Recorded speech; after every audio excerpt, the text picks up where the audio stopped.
Vamos a adentrarnos en la historia de uno de los inversores más enigmáticos y, desde luego, más exitosos de todos los tiempos. Y para empezar, qué mejor que un chiste. Uno que circulaba entre los matemáticos de su generación. ¿Ya lo tienen? Bueno, la respuesta es bastante reveladora. Este chiste, que puede parecer una simple broma, en realidad resume a la perfección la encrucijada en la que se encontraba un joven y brillante matemático llamado Jim Simons. Porque sí, tenía un don increíble para los números, pero también tenía que pagar las facturas.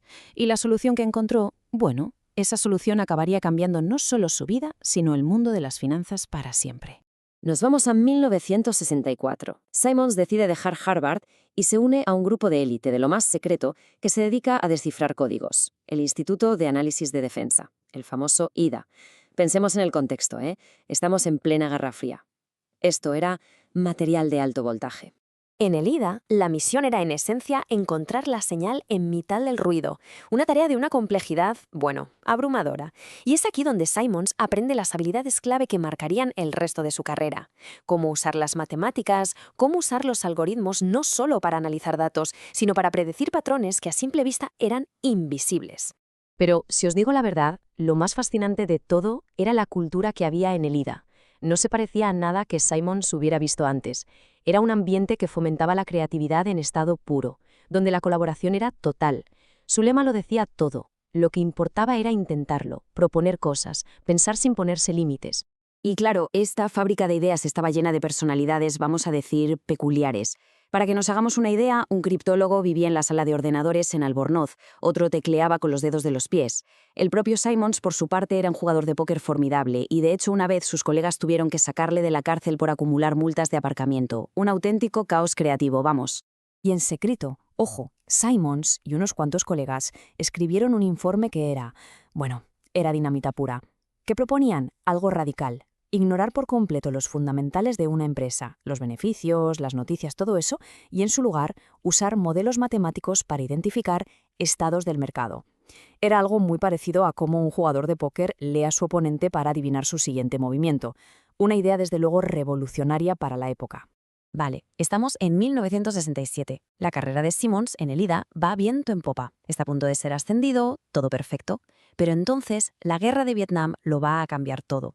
Todo empezó con un artículo. El general Maxwell Taylor, que era un pez gordo, defendió la guerra en el New York Times. Y Simons, que se oponía radicalmente, le respondió con una carta pública. Pero el lío de verdad llegó con un periodista de Newsweek, que le preguntó cómo compaginaba su trabajo para el Departamento de Defensa con sus ideas pacifistas. Simons, con la franqueza de alguien de 29 años, respondió que pensaba dedicarse a su investigación personal hasta que la guerra terminara. La reacción de sus superiores fue, como se pueden imaginar, fulminante. Su jefe le comunicó la noticia sin andarse con rodeos. La sorpresa de Simons fue total. Pero la decisión era inapelable. En un solo instante, su prometedora carrera en el mundo de la inteligencia se había evaporado. Y así, de la noche a la mañana, con 3 hijos y sin trabajo, Simons aprendió una lección que le marcaría de por vida.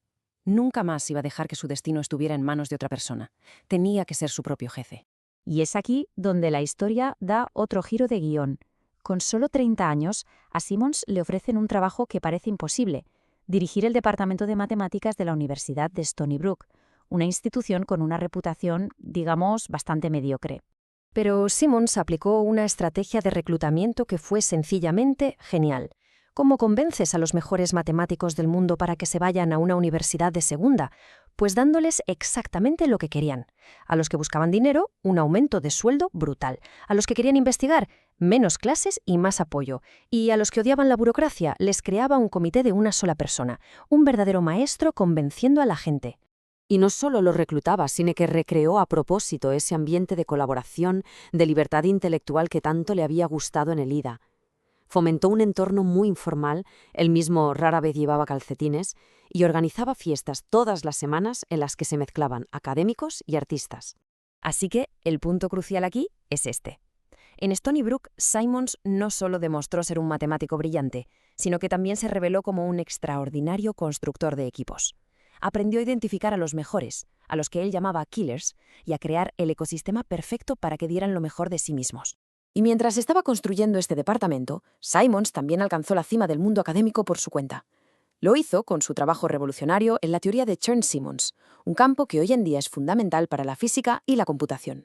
En 1976 recibió el premio Oswald Veblen de Geometría, que es el mayor honor que se puede recibir en su campo. Oficialmente, Jim Simons había llegado a lo más alto. Ya no había ninguna cumbre más que escalar en el mundo de las matemáticas. Pero, justo en ese momento, en la cima, algo más empezó a rondarle la cabeza. Como dijo un amigo suyo, a Jim le picó el gusanillo de los mercados. ¿Y qué fue lo que despertó esa obsesión? Pues resulta que un amigo suyo usó un modelo de trading cuantitativo para invertir y el dinero que Simons había puesto con él se multiplicó por 10.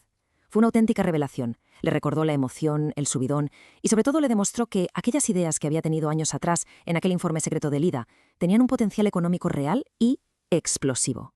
Y así llegamos al momento decisivo. En 1978, con 40 años, Jim Simons deja su puesto de profesor titular en la universidad para montar su propia firma de inversión. Para sus colegas del mundo académico, la noticia fue un shock. En su universo, dedicarse a las finanzas era casi una traición. Era como malgastar un talento excepcional en la simple búsqueda de dinero. La percepción general era que había vendido su alma al diablo. Pero el propio Simons lo veía de otra manera. Él siempre dijo que se había sentido como un intruso, sin importar lo que estuviera haciendo. Daba igual en la criptografía o en la universidad. Tenía un pie en las matemáticas y otro en el mundo real, en los negocios. Y esa mentalidad de ser un intruso fue lo que le facilitó dar el salto a un universo completamente nuevo. Y esa es la gran pregunta que nos deja su decisión. Ya había demostrado ser un genio en el mundo de los códigos secretos y en el de las matemáticas. Había llegado a la cima en ambos. ¿Pero los mercados financieros? Eso era un animal completamente diferente, caótico, impredecible. ¿Podía un académico, un intruso, conquistar de verdad ese caos? Su siguiente capítulo, el más secreto y legendario de todos, estaba a punto de comenzar.